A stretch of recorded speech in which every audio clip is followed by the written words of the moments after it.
Assalamualaikum warahmatullahi wabarakatuh. Perkenalkan, saya Kepala Sekolah SDN Sidoasri 2. Nama saya Indiati SPD. Saya sebagai Kepala Sekolah SDN Sidoasri 2 Kecamatan Kenduruan. Saya sangat bangga dan senang kepada Bu Sulistiani SPD yang mana telah terjaring untuk mengikuti guru penggerak CGP Angkatan ke-9 dalam diseminasi pengimbasan modul 1.4 budaya positif yang telah dipaparkan oleh Bu Sulis merupakan aksi nyata yang sangat berguna dan dapat diterapkan di sekolah kami, yaitu SDN Sidoasri 2. Budaya positif dapat terwujud dengan mendorong kolaborasi antara semua warga sekolah dengan adanya keyakinan sekolah yang harus disepakati dan dijalankan bersama-sama, yang mana dalam pemaparan Bu Sulis nanti dapat dijadikan solusi atas permasalahan-permasalahan terhadap murid agar bisa menghasilkan murid yang mandiri, yang bertanggung jawab, serta dapat memperbaiki kesalahannya. Terima kasih. Sekian, demikian yang dapat saya sampaikan. Wassalamualaikum warahmatullahi wabarakatuh.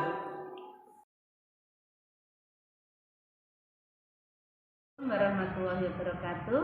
Perkenalkan, nama saya Mu'minah SPD SD, rekan sejawat Bu Sulistiani CGP Angkatan 9 yang mengajar di SDN Sidoasri 2 ini. Menurut saya, apapun yang telah dipaparkan Bu Sulis tentang budaya positif itu sangat bagus untuk diterapkan di sekolah ini. Selain itu, kami sebagai rekan sejawat sangat antusias untuk mengikuti diseminasi pembahasan budaya positif karena banyak ilmu yang saya dapatkan dan sangat berguna dalam membimbing dan menuntun murid, sehingga akan tercipta budaya positif di sekolah ini. Demikian, terima kasih. Wassalamualaikum warahmatullahi wabarakatuh.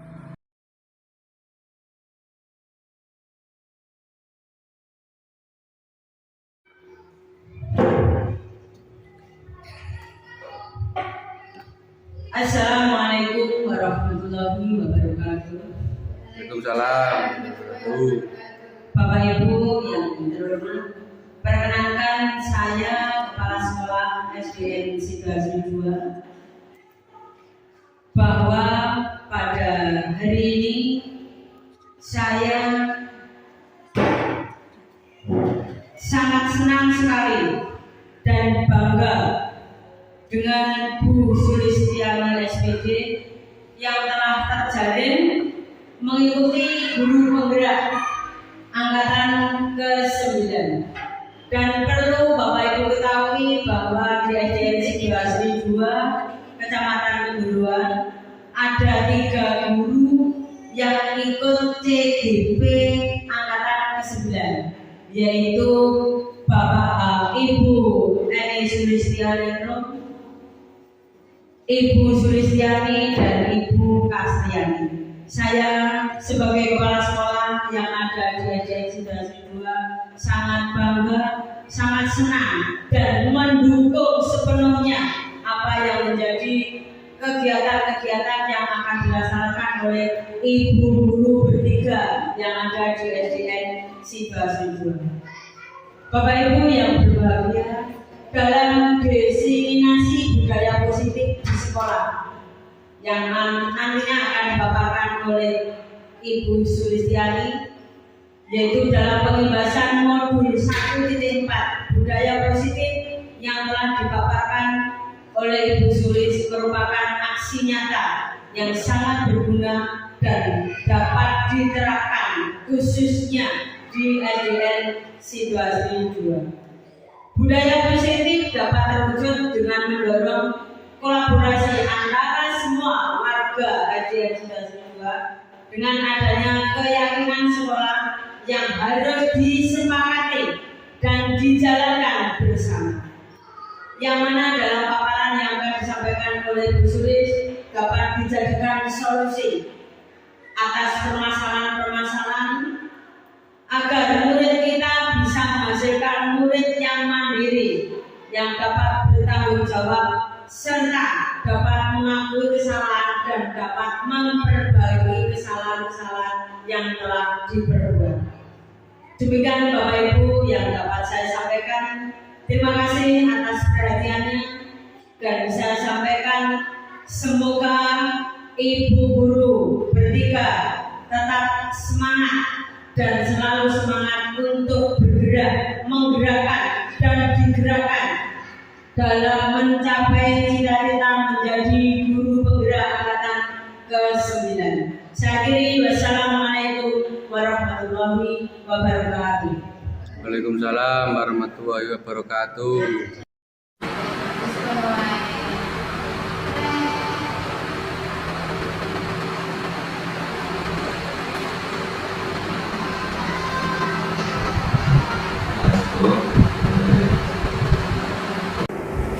Assalamualaikum warahmatullahi wabarakatuh.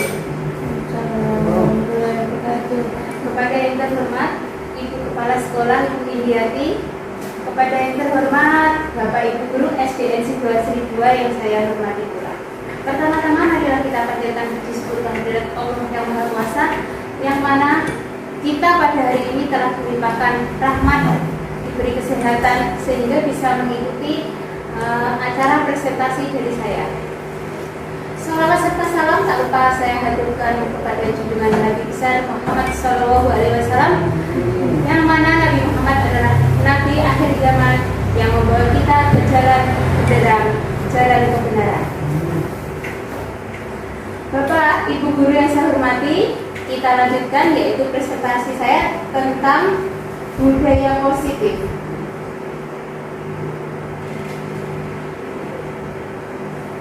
Yaitu pengimbasan modul 1.4 budaya positif. Saya dari SDN Sidoarjo 2 yaitu Sulistiani, angkatan 9 CGP Purbanjati. Materi yang akan saya bawakan yaitu yang pertama, perubahan paradigma budaya positif, disiplin positif, teori motivasi, hukuman dan penghargaan, keyakinan kelas, kebutuhan dasar manusia dan dunia berkualitas, hukuman, konsekuensi, dan restitusi. Segitiga restitusi. Kita mulai yang pertama, yaitu tentang perubahan paradigma. Filosofi pendidikan di Hajar Dewantara. Yang pertama, bukan tabula rasa. Yang kedua, semua anak terlahir dengan bakatnya masing-masing, yaitu unik. Yang ketiga, budi pekerti. Yang keempat, tugas guru menuntun bakat tersebut agar anak tumbuh dengan selamat dan bahagia. Yang kelima, guru ibarat petani, anak ibarat biji jagung, kodrat alam dan kodrat zaman. Dan yang terakhir, berpihak pada anak. Kita lanjutkan yaitu yang kedua, budaya positif. Di sini, budaya positif pengertiannya adalah nilai-nilai, keyakinan, dan kebiasaan di sekolah yang berpihak pada murid agar murid berkembang menjadi pribadi yang baik, mandiri, kritis, sopan, dan tanggung jawab. Yang kedua yaitu budaya positif dapat memberikan banyak manfaat seperti meningkatkan produktivitas, motivasi, dan kesejahteraan mental. Ini juga berkontribusi pada hubungan yang lebih sehat dan harmonis dalam berbagai konteks, mulai dari keluarga hingga lingkungan sekolah dan masyarakat secara luas. Budaya positif yaitu di mana budaya positif tersebut dapat dijalankan dengan menerapkan konsep-konsep inti seperti disiplin positif, memahami motivasi perilaku manusia, berkaitan dengan hukuman dan penghargaan, posisi kontrol, pembuatan keyakinan kelas, dan penerapan segitiga restitusi dalam penyelesaian masalah. Kita lanjutkan yaitu disiplin positif. Disiplin positif merupakan suatu cara penerapan disiplin tanpa kekerasan dan ancaman yang dalam prakteknya melibatkan komunikasi tentang perilaku yang efektif. Dalam penerapan disiplin positif ini, anak diajarkan untuk memahami konsekuensi dari perilaku mereka. Selain itu, disiplin positif juga mengajarkan anak bertanggung jawab serta rasa hormat dalam berinteraksi dengan lingkungan.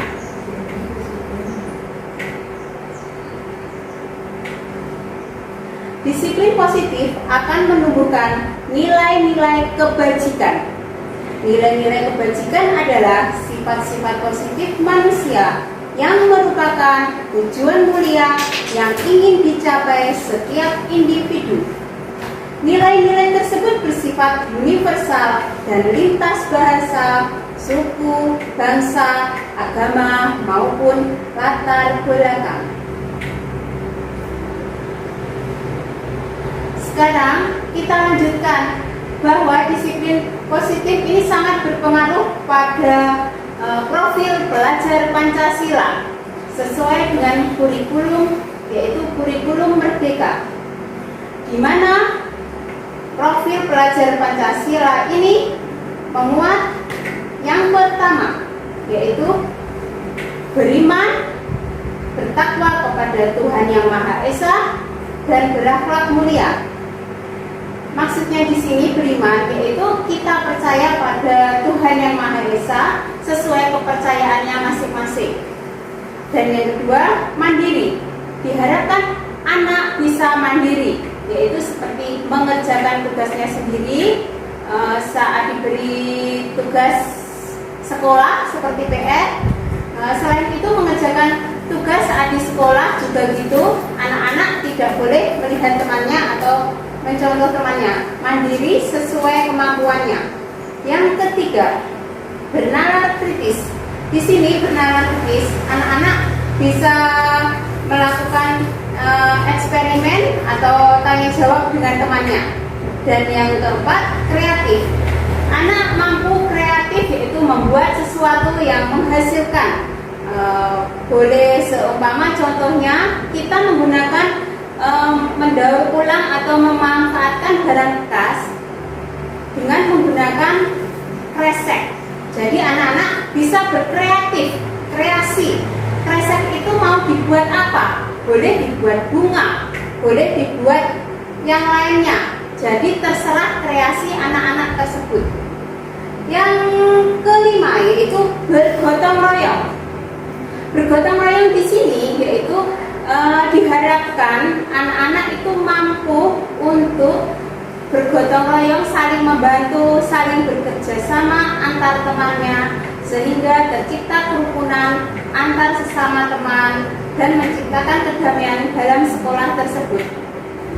Yang terakhir yaitu berkebinekaan global. Maksudnya di sini berkebinekaan global artinya kita kan sebagai bangsa Indonesia berbeda-beda suku, agama, ras, budaya. Di sini kita harus tetap satu, yaitu satu bangsa Indonesia. Nilai-nilai tersebut yaitu mencerminkan bahwa nilai-nilai profil pelajar Pancasila sangat penting dalam kurikulum Merdeka dan diharapkan anak-anak harus sesuai dengan profil pelajar Pancasila. Kita lanjutkan yaitu tentang teori motivasi, hukuman, dan penghargaan. Teori motivasi manusia yaitu menurut Dan Gossen dalam bukunya menyatakan ada 3 motivasi perilaku manusia, yaitu nomor yang pertama tentang untuk menghindari ketidaknyamanan atau hukuman. Yang kedua yaitu untuk mendapatkan imbalan atau penghargaan dari orang lain. Dan yang ketiga, untuk menjadi orang yang mereka inginkan dan menghargai diri sendiri dengan nilai-nilai yang mereka percaya. Teori motivasi manusia yaitu Dan Gossen 1998 mengemukakan bahwa dengan mengaitkan nilai-nilai kebajikan yang diyakini seseorang, maka motivasi intrinsiknya akan terbangun sehingga menggerakkan motivasi dari dalam untuk dapat mencapai tujuan mulia yang diinginkan. Di sini motivasi internal.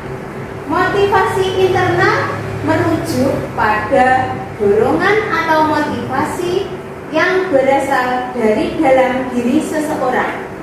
Jadi di sini bahwa motivasi internal itu berarti dari dalam diri anak, seperti itu.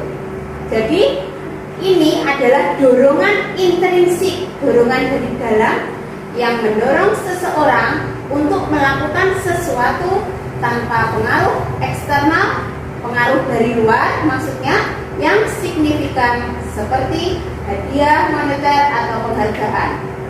Motivasi internal seringkali muncul karena individu merasa puas, bahagia atau terpenuhi ketika mereka melakukan tindakan atau mencapai tujuan tertentu.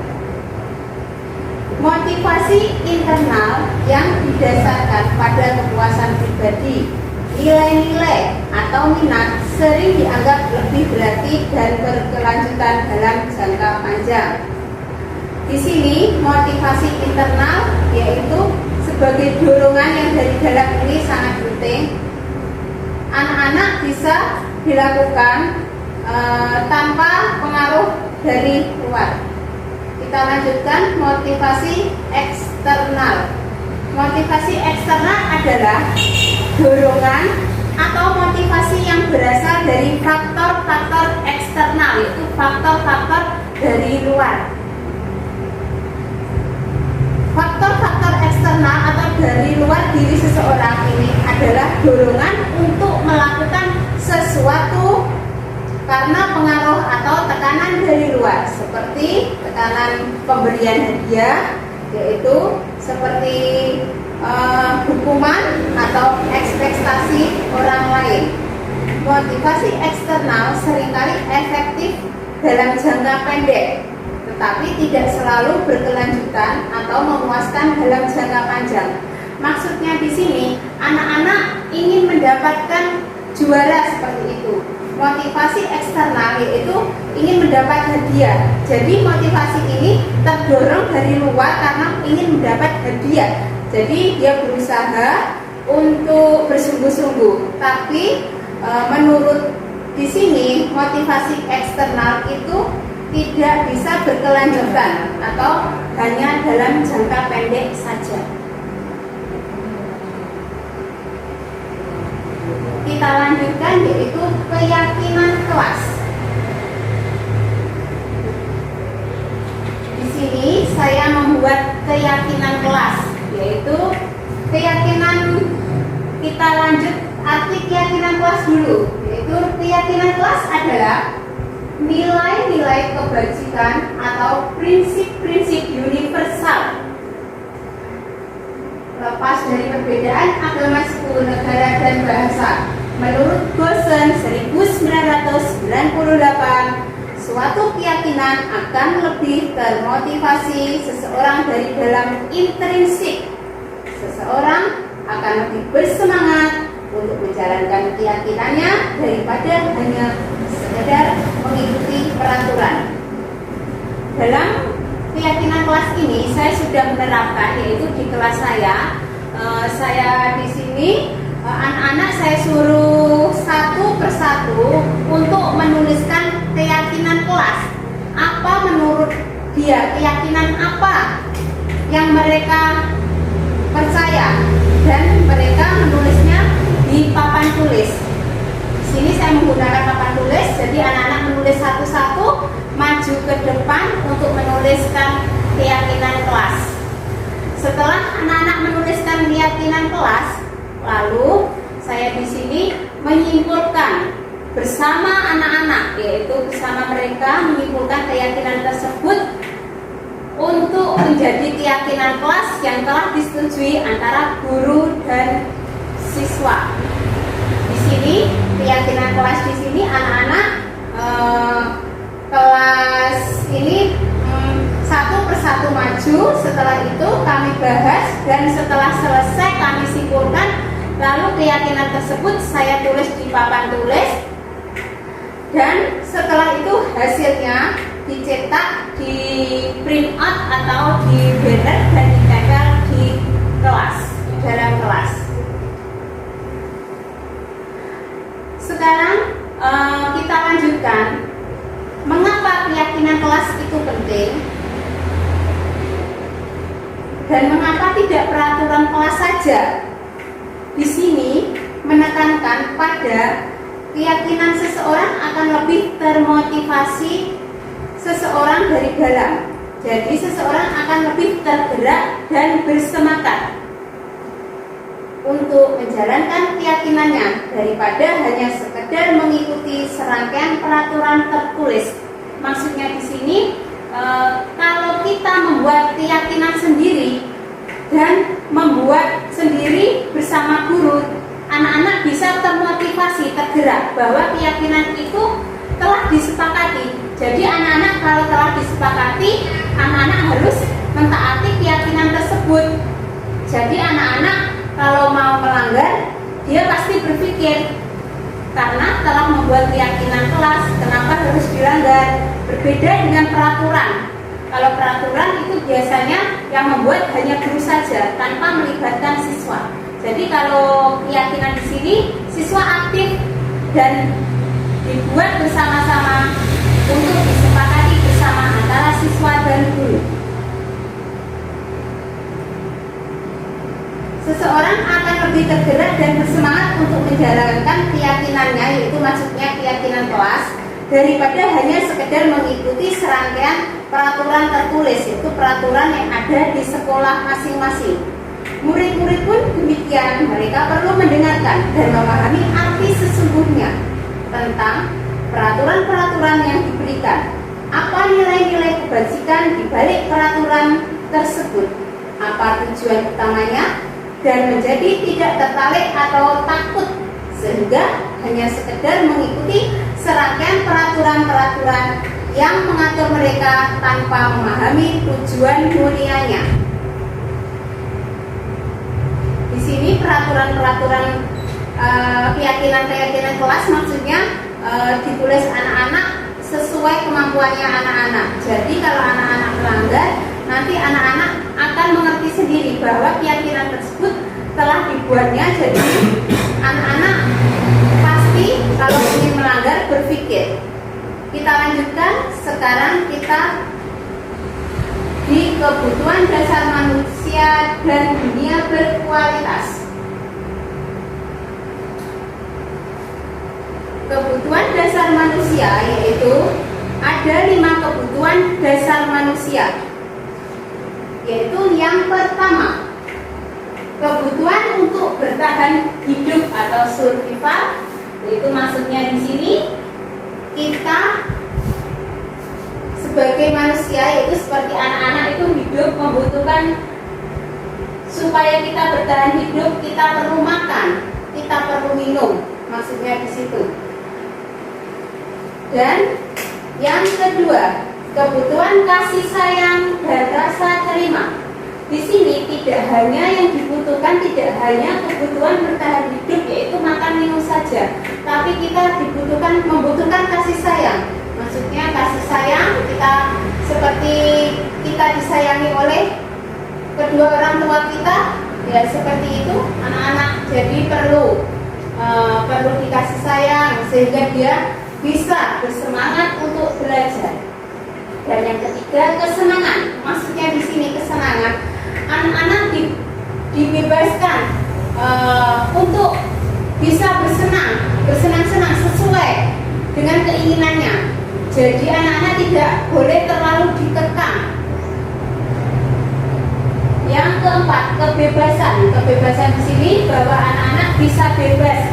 Seperti kurikulum merdeka ini, yaitu anak-anak kita harus sebagai guru harus menuntun anak-anak, dan anak-anak dibebaskan untuk berkreasi sesuai keinginan dan keaktifannya siswa. Yang terakhir penguasaan, yaitu power.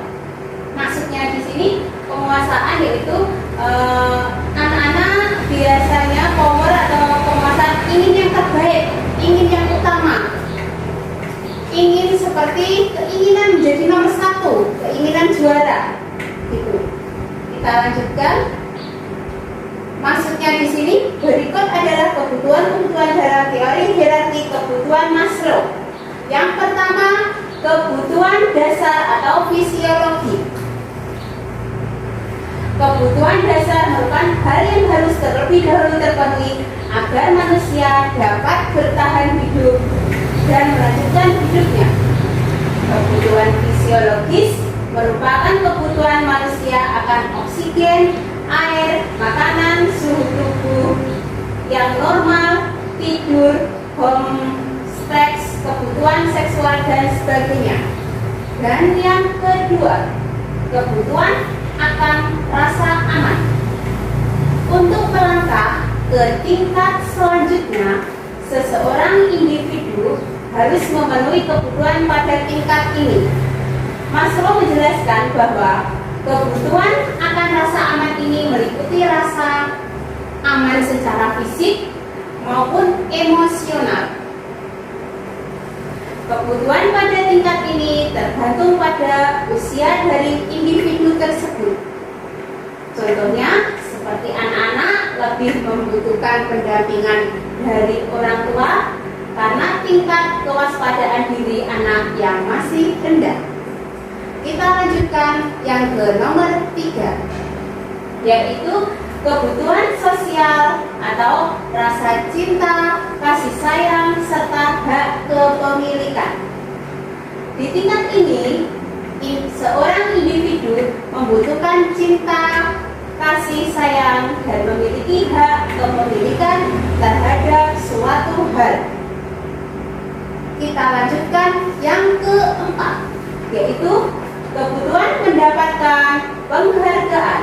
Maksud penghargaan di sini yaitu menurut Maslow adalah harga diri. Harga diri tersebut sangat penting, yaitu sehingga kebutuhan ini sangat dibutuhkan. Setiap individu berhak mendapatkan harga diri mereka masing-masing. Harga diri dapat berasal dari dalam diri sendiri maupun orang lain. Yang kelima, yaitu kebutuhan untuk mengaktualisasi diri. Kebutuhan di tingkat ini merupakan kebutuhan yang paling tertinggi, yaitu aktualisasi diri dapat diartikan sebagai wujud sesungguhnya untuk mencerminkan harapan serta keinginan seseorang individu terhadap dirinya sendiri. Dapat kita lihat contoh, yaitu gambar di bawah, yaitu kebutuhan yang pertama, kebutuhan bertahan hidup. Itu di situ dijelaskan ada gambar sendok garpu, yaitu tentang kebutuhan untuk memenuhi makan minum. Ada gelas itu untuk minum ya. Sekolah, kebutuhan tentang kesehatan, rumah, nah itu sangat penting. Ya, kebutuhan pokok seperti sandang, pangan, papan. Ya. Yang kedua, kebebasan untuk kebebasan. Oke. Yang ketiga yaitu cinta kasih, ya, tentang cinta kasih. Dan yang gambar yang keempat, kesenangan, dan yang terakhir untuk penghargaan. Kita lanjutkan, yaitu tentang hukuman, konsekuensi, dan restitusi.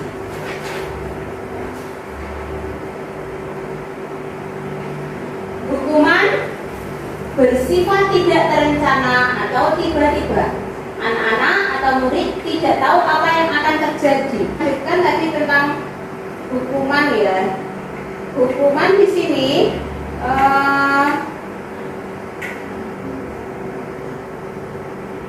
setelah kebutuhan penghargaan, hukuman, konsekuensi, dan restitusi. Yaitu hukuman bersifat tidak terencana atau tiba-tiba. Anak atau murid tidak tahu apa yang akan terjadi dan tidak dilibatkan. Hukuman bersifat satu arah dari pihak guru yang memberikan dan murid hanya menerima suatu hukuman tanpa melalui suatu kesepakatan atau pengarahan dari pihak guru, baik sebelum atau sesudahnya. Hukuman yang diberikan bisa berupa fisik maupun psikis antara murid atau guru disakiti oleh suatu perbuatan atau kata-kata. Hukuman adalah tindakan atau sanksi yang diberikan kepada seseorang yang telah melakukan tindakan atau melanggar hukum atau norma-norma. Ya, maksudnya di sini mungkin seperti kita cerna sebentar, itu hukuman, konsekuensi sama restitusi sepertinya sama, tapi dapat kita lihat bahwa hukuman, konsekuensi, dan restitusi itu mempunyai arti yang berbeda. Pada intinya, hukuman di sini bersifat tidak terencana, jadi tidak direncanakan secara tiba-tiba. Contohnya, biasanya kalau dulu ya, mungkin kalau ada anak yang terlambat atau tidak membawa buku atau apa, biasanya anak-anak disuruh lari, itu juga termasuk hukuman. Ya, seperti itu. Kita lanjutkan, sekarang kita membahas tentang yang kedua, yaitu konsekuensi. Konsekuensi yaitu sudah terencana atau sudah disepakati, sudah dibahas dan disetujui oleh murid. Antara murid dan guru di sini ada persetujuan bersama.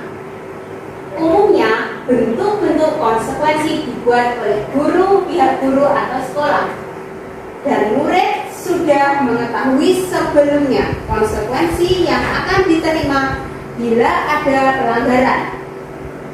Pada konsekuensi, murid tetap dibuat tidak nyaman untuk jangka waktu pendek. Konsekuensi biasanya diberikan berdasarkan suatu data yang umumnya dapat diukur. Misalnya, setelah 3 kali tugasnya tidak diselesaikan pada batas waktu yang diberikan, atau murid melakukan kegiatan di luar kegiatan pembelajaran, misalnya mengobrol, maka murid tersebut akan kehilangan waktu bermain dan harus menyelesaikan tugas karena ketertinggalannya. Ya, maksudnya di sini konsekuensi sudah terencana dan sudah disepakati antara guru dan siswa. Jadi di sini sudah disepakati dan siswa tersebut harus mentaati, menjalankannya. Di sini konsekuensi ini telah disetujui oleh kedua belah pihak, yaitu antara murid dan guru. Setelah disetujui, konsekuensi ini harus dijalankan oleh anak-anak dan guru tersebut. Dan bila melanggar konsekuensi itu, anak-anak seperti tadi contohnya, anak-anak melanggar konsekuensi mengobrol saat pelajaran, jadi saat istirahat anak-anak tersebut tidak mengikuti istirahat.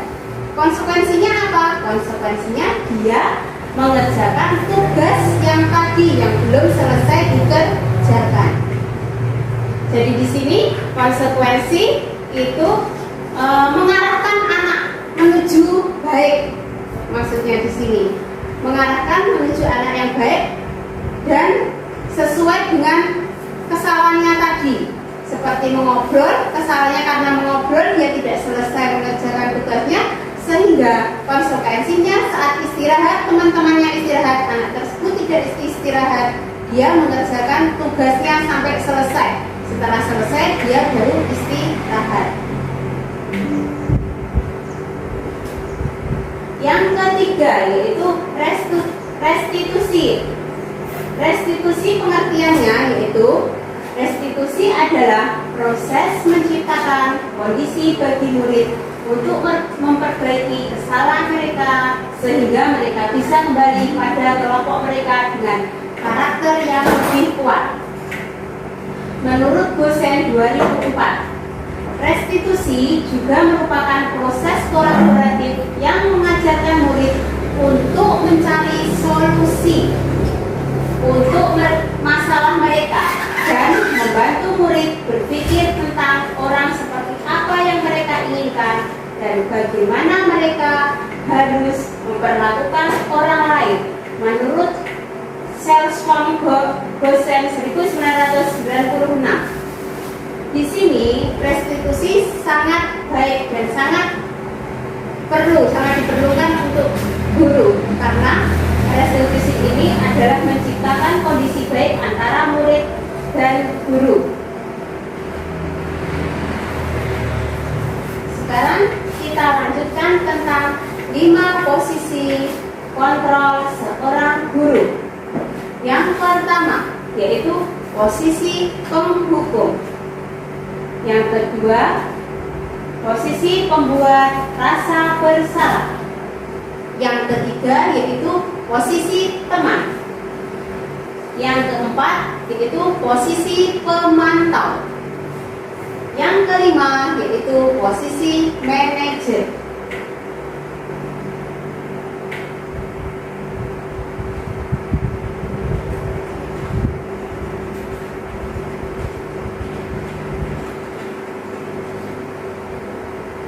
Coba Bapak Ibu guru, saya mohon, Bu, saya mohon mari berlatih hukuman dan konsekuensi. Untuk yang pertama,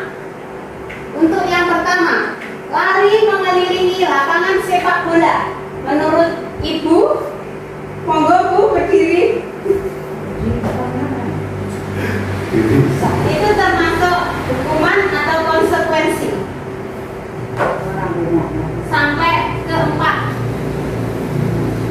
saya membaca Bu, ya membaca. Setelah dibaca termasuk konsekuensi atau hukuman. Saya katakan datang tiga, hukuman konsekuensi. Mari berlatih hukuman dan konsekuensi. Lari untuk yang nomor 1, lari mengelilingi lapangan sepak bola. Itu termasuk 2 kali itu hukuman. Oh ya, termasuk hukuman. Juga nanti kita bahas bersama-sama. Yang kedua, membersihkan coretan yang dibuatnya di meja itu konsekuensinya. Karena membuat sendiri, ya maksudnya harus dibersihkan. ya, Diminta hormat pada bendera sampai 1 jam itu hukuman. Kalau saya kok lama sekali sampai 1 jam ya. sampai dapat. Menggantikan penggali temannya yang telah dipatahkan itu adalah konsekuensi. Iya. Karena yang mematahkan dia sendiri, jadi ya harus mengganti sendiri. Iya. Itu Bu untuk jawaban dari saya. Ya, terima kasih. Ya, sama. Setelah ya. Tepuk tangan ya, guru swasta. Sekarang kita lanjutkan, kita bahas bersama-sama. Menurut Bapak Ibu guru, apakah jawaban dari Ibu Kepala Sekolah kita yaitu Ibu Indiati, apakah benar? Yaitu untuk yang pertama,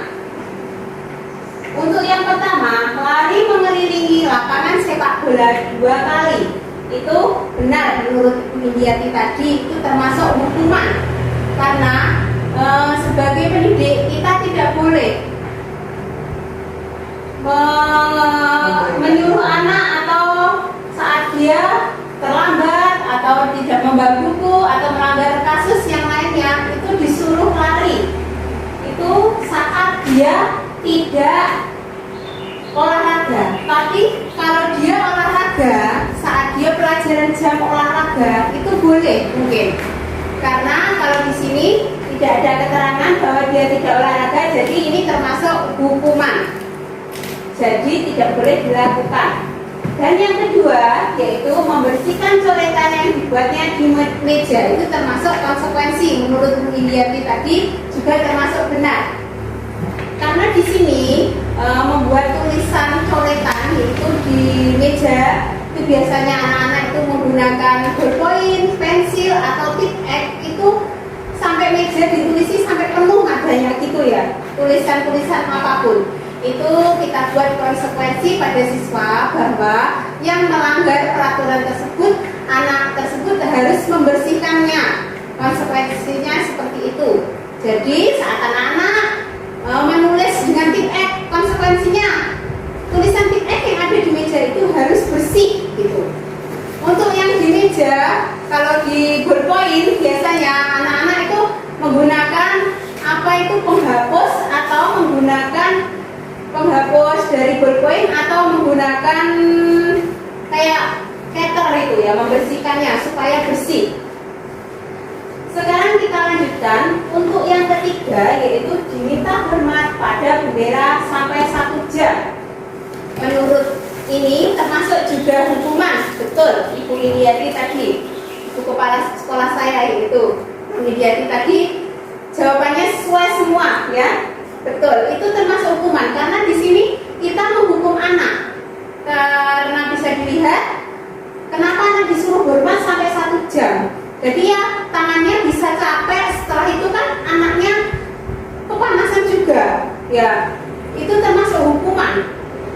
Seperti kita memiliterkan anak itu tidak boleh ya. Karena di sini hukuman sampai 1 jam, anak-anak capek, tangannya capek segini terus hormat terus sama bendera sama merah putih enggak. Aduh, itu dapat kita bayangkan. Mungkin Bapak Ibu guru kalau dulu Bapak Ibu guru pernah saat kecil pernah dihukum seperti itu sama gurunya, ya itu termasuk hukuman ya.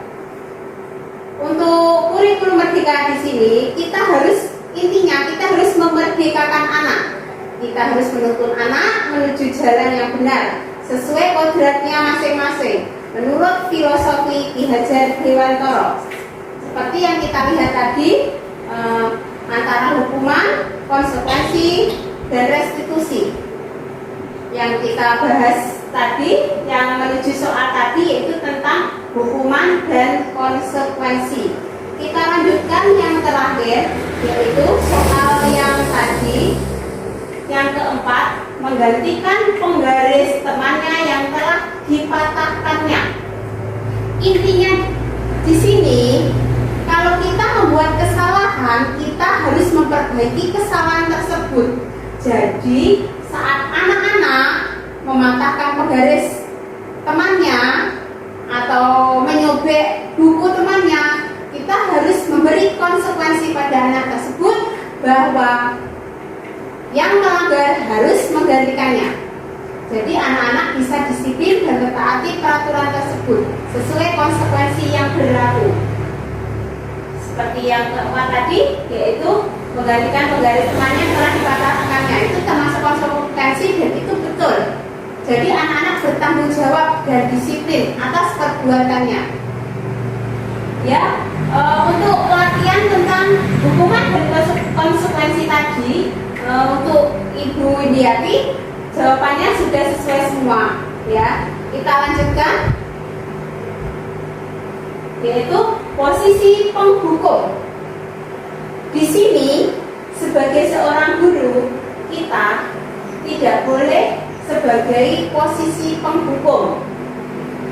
Contohnya pada posisi penghukum di sini nada suaranya tinggi, bahasa tubuh, mata melotot, dan jari menunjuk atau menghardik. Jadi dengan kata marah saat siswa salah itu tidak boleh.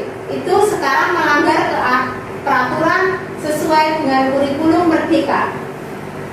Dampak pada murid saat kita menggunakan posisi penghukum, yaitu kemungkinan murid marah dan mendenda dan bersifat agresif. Bisa jadi sesudah kembali duduk, murid-murid tersebut akan mencoret-coret bukunya atau meja tulisnya. Lebih buruk lagi biasanya kalau murid SMP atau SMA, karena di sini saya guru SD, mungkin hanya sebatas itu ya tadi. Mungkin kalau seperti murid SMP, kalau SMA bisa anak-anak bisa berulas lebih brutal lagi kalau kita menggunakan posisi penghukum. Saat pulang sekolah bisa saja murid yang kita hukum tadi itu akan melihat motor atau mobil Bapak Ibu guru dan akan menggoresnya mobil itu dengan paku atau dengan yang lainnya seperti bannya diobosi juga pernah seperti itu. Jadi anak-anak mempunyai rasa dendam, jadi pendendam. Maka dari itu sebagai pendidik kita jangan menggunakan posisi penghukum, karena posisi penghukum ini sangat tidak baik dan tidak dianjurkan.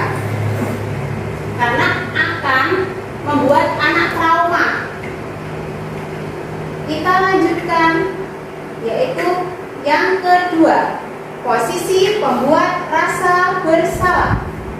Pada posisi ini, biasanya guru akan bersuara lebih lembut. Pembuat rasa bersalah akan menggunakan keheningan yang membuat orang lain merasa tidak nyaman, bersalah atau rendah diri. Dan contohnya seperti ini, posisi rasa bersalah. Seumpama anak-anak tidak mau menyapu di kelas, kita biasanya guru menggunakan gini, anak-anak kenapa tidak menyapu di kelas? Mungkin jawaban anak-anak, lupa bu, gitu ya. Guru di sini, anak-anak, apakah anak-anak tidak merasa kasihan pada bu guru? Nanti bu guru kalau dipanggil kepala sekolah gimana? Karena nggak kasihan bu. Jadi anak-anak menumbuhkan rasa bersalah pada diri anak. Itu tidak boleh dilakukan. Dampaknya pada murid yaitu murid akan merasa bersalah. Bersalah telah mengecewakan ibu atau bapak gurunya, yaitu murid akan merasa jadi orang yang gagal dan tidak sanggup membahagiakan orang lain. Kadang-kala sikap seperti ini lebih berbahaya dari sikap menghukum karena emosi akan tertanam rapat di dalam murid menahan perasaannya. Jadi posisi membuat rasa bersalah itu sangat menyakitkan di hati. Jadi anak-anak itu dibuat rasa bersalah jadi sedih di hatinya. Seperti itu. Dan ini membuat rasa bersalah ini sangat tidak baik dilakukan. Kita lanjutkan posisi teman. Yang ketiga posisi teman di sini yaitu intinya guru pada posisi ini tidak akan menyakiti murid, namun akan tetap berupaya mengontrol murid melalui persuasi. Posisi teman pada guru bisa negatif ataupun positif.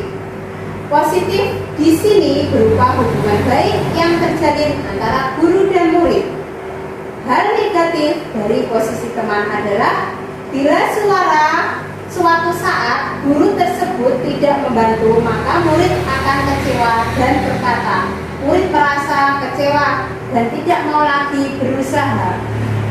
Maksudnya di sini intinya posisi teman di sini, murid kalau kita baik pada murid menganggapnya teman, murid itu akan ketergantungan kepada kita. Jadi saat tidak ada kita, murid itu akan gelisah dan tidak mau melakukan apa yang sesuai dia atau ibu guru perintahkan, karena tidak ada guru yang menganggapnya seperti teman tadi. Dampaknya pada murid yaitu murid akan merasa senang dan akrab dengan guru. Ini termasuk dampak yang positif. Maksudnya di sini guru akan lebih akrab dengan murid, murid juga lebih akrab dengan guru. Jadi seperti teman. Makanya posisi ini disebut posisi teman. Dan untuk hanya saja di posisi negatif, murid menjadi tergantung pada guru tersebut. Jadi ada ketergantungan murid tersebut. Bila gurunya tidak datang, dia akan kebingungan. Bila ada masalah, dia merasa bisa mengandalkan guru tersebut untuk membantunya. Tapi kalau guru tersebut tidak datang, anak tersebut akan bingung. Dia karena tidak ada guru yang diandalkannya, maksudnya gitu. Kita lanjutkan setelah posisi teman, yaitu posisi pemantau. Posisi pemantau yaitu memantau berarti mengawasi. Pada saat kita mengawasi, kita bertanggung jawab atas perilaku orang-orang yang kita awasi. Posisi pemantau berdasarkan pada peraturan-peraturan dan konsekuensi. Dampaknya pada murid yaitu murid memahami konsekuensi yang harus dijalankan karena telah melanggar salah satu peraturan sekolah. Guru tidak menunjukkan suatu emosi yang berlebihan, menjadi marah atau membuat merasa bersalah. Dan kita lanjutkan posisi yang terakhir yaitu posisi manajer.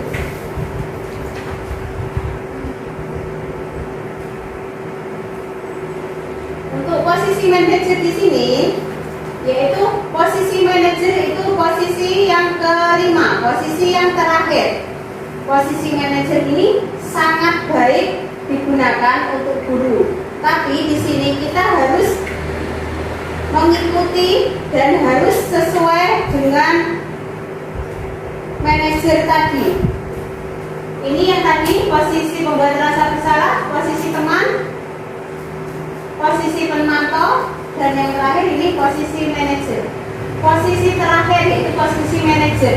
Artinya yaitu posisi di mana guru berbuat sesuatu bersama dengan murid, mempersilahkan murid mempertanggungjawabkan perilakunya, mendukung murid agar dapat menemukan solusi atas permasalahannya sendiri. Fokusnya ada pada murid, bukan untuk membahagiakan guru atau orang tua. Murid sudah mengetahui adanya suatu masalah dan sesuatu perlu terjadi. Guru akan mengembalikan tanggung jawab pada murid untuk mencari jalan keluar permasalahannya, tentu dengan bimbingan guru. Maksudnya di sini posisi manajer. Jadi anak itu yang membuat kesalahan atau membuat kasus tadi, kita gali, kita kembalikan pada murid tersebut. Bagaimana caranya untuk mencari solusi permasalahannya tersebut. Jadi kita tidak perlu menyalahkan anak itu salah atau tidak. Kita hanya perlu mengarahkan untuk menjawab pertanyaan, menggali pertanyaan yang dapat kita gali, menemukan solusi dalam permasalahan yang dihadapi murid tersebut. Kita lanjutkan, yaitu posisi manajer di sini. Guru bisa menerapkan disiplin positif yang berpihak pada murid, yang memerdekakan murid. Yaitu posisi manajer di sini. Yang pertama, guru dengan tulus akan mengajukan pertanyaan-pertanyaan bermakna agar membuka pikiran murid. Maksudnya di sini membuat pertanyaan, yaitu guru akan menggali pertanyaan dari murid yang berbuat salah tadi sehingga dia membuka pikiran murid bahwa perbuatannya itu termasuk kesalahan. Dan yang kedua, tercipta identitas positif atau berhasil. Maksudnya di sini tercipta identitas positif atau berhasil, yaitu akan tercipta identitas yang positif sehingga anak-anak berhasil menuju yang terbaik. Biasanya suara manajer itu yang digunakan yaitu suara netral, tidak emosional, tidak terlalu ramah, dan tidak bernada tinggi. Kita lanjutkan segitiga restitusi. Potong blok itu. Yang pertama yaitu kita bahas tentang pengertian segitiga restitusi. Segitiga restitusi adalah suatu proses dialog yang dijalankan oleh guru atau orang tua agar dapat menghasilkan murid yang mandiri dan bertanggung jawab. Adapun segitiga restitusi ini dibagi menjadi 3, yaitu yang pertama ini termasuk tahapan dalam kita menghadapi kasus. Kita menggunakan segitiga restitusi, yaitu tahapannya yang pertama kita menstabilkan identitas. Tahapan yang kedua yaitu validasi tindakan yang salah. Yang ketiga yaitu menanyakan keyakinan. Itu adalah 3 tahapan yang dipakai segitiga restitusi. Kita lanjutkan, yaitu segitiga restitusi. Proses 3 tahapan tersebut didasarkan pada prinsip-prinsip utama dari teori kontrol, yaitu langkah yang pertama, yaitu yang tadi menstabilkan identitas. Teori kontrolnya di sini kita kita semua akan melakukan hal yang terbaik yang bisa kita lakukan. Maksudnya di sini menstabilkan identitas agar identitas anak, identitas yang gagal menjadi identitas yang lebih maju. Kita menstabilkannya seperti apa? Caranya seperti apa? Kita gali dengan pertanyaan-pertanyaan tersebut seperti itu. Kita lanjutkan yang kedua, yaitu validasi tindakan yang salah. Untuk teori kontrolnya, semua perilaku mempunyai alasan. Maksudnya di sini kita gali kesalahan dari anak tersebut agar anak mengerti kesalahan tersebut dan alasannya apa atas kesalahannya anak tersebut. Kita tanyakan dengan baik-baik. Dan yang ketiga, menanyakan keyakinan. Di sini menanyakan keyakinan tentang keyakinan kelas yang kita buat dengan murid yang telah kita sepakati, yaitu kita semua memiliki motivasi internal, yaitu anak-anak bisa kita tanyakan seperti ini, apakah anak-anak kenapa bisa melanggar peraturan seperti ini? Anak-anak kan sudah membuat peraturan kelas bersama-sama, keyakinan kelas bersama-sama, kenapa masih dilanggar? Seperti itu, kata itu bisa digunakan dan kita kembalikan kepada anak.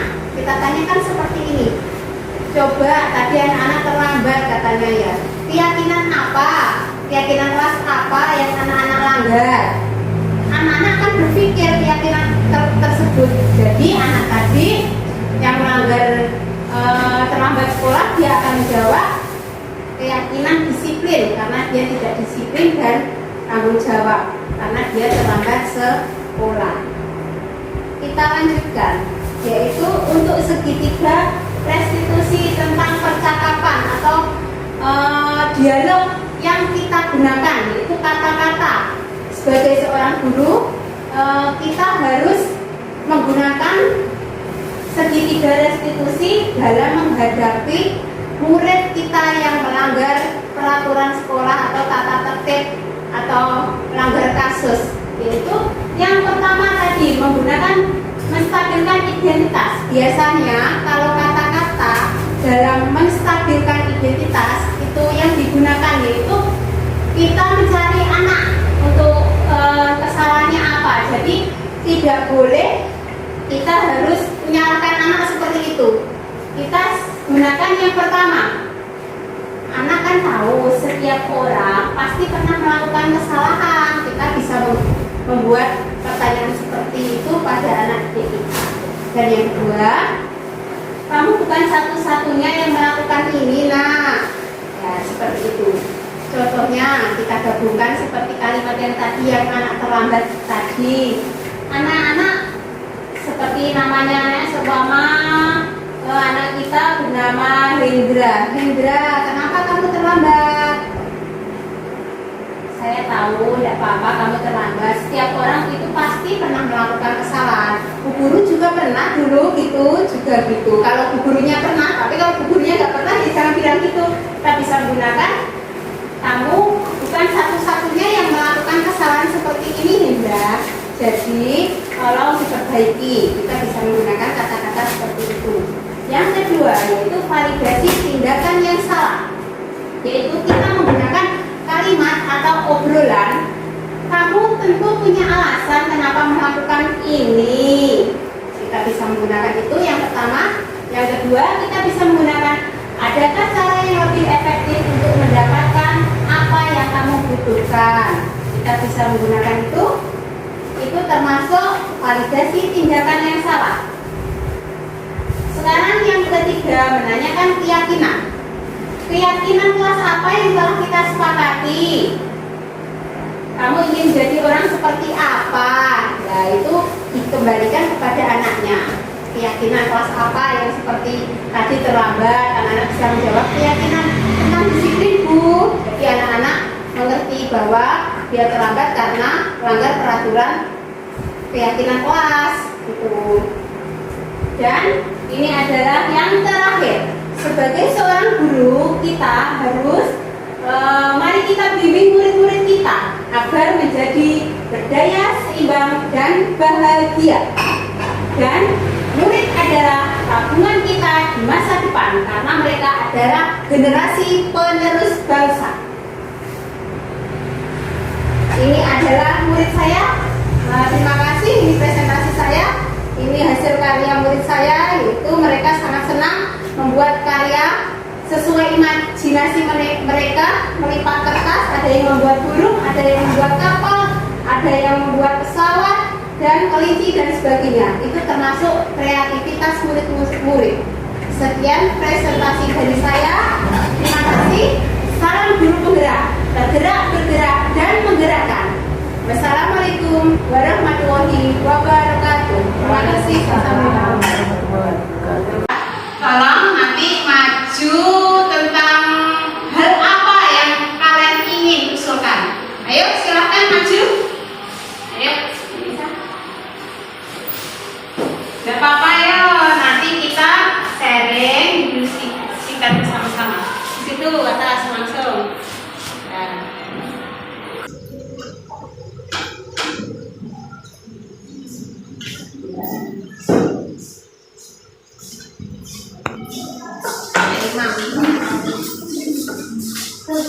Ya, ya.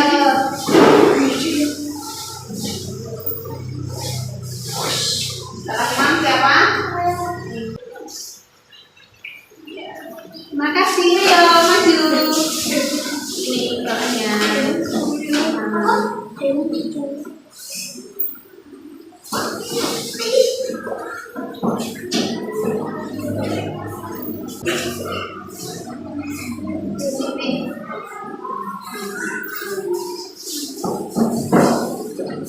Sudah, ya.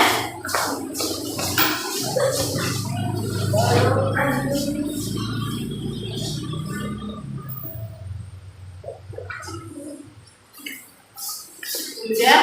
Coba ada yang lain? Ya, terima kasih ya. Mari kita simpulkan bersama-sama, ya.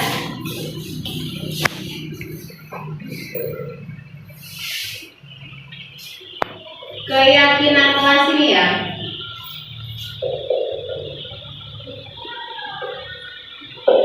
Coba yang pertama, bertanggung jawab bagaimana? Hah? Bertanggung jawab saat mengerjakan tugas di sekolah ya. Masuk ya. Bertanggung jawab.